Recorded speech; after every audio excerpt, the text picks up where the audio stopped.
আমরা একটা ফোন কিনবো যার নাম আইফোন 17। ফোনটার আজকের দাম 82,900 টাকা। ফোনটা আমরা ইএমআই নিতে চাই। তা ফোনটা আমরা 2 বছরের জন্য বা 2 বছরের ইএমআই নেব আমরা। ইন্টারেস্ট রেট যে টাকাটা আমাদের বেশি দিতে হবে সেটা হচ্ছে 7%। তাহলে আমরা ক্যালকুলেট করব যে আমাদের প্রত্যেক মাসে ইএমআই কত করে পড়বে, equal to PMT tab rate. Rate মানে এই ইন্টারেস্ট রেটটা, এটা আমাদের অ্যানুয়ালি, এটাকে আমরা মাসে মাসে ভাগ করে নেব, ডিভাইড 12, কারণ 12 মাসে 1 বছর, কমা এন পার। এন পারে আমাদের কী দিতে হবে?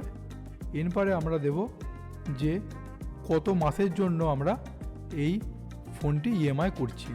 24 মাসের জন্য, তাহলে 2 বছর ইন্টু 12 মাস, কমা পিভি মানে প্রিন্সিপাল ভ্যালু। প্রিন্সিপাল ভ্যালু কোনটা? যেটা ফোনের দাম, এটা।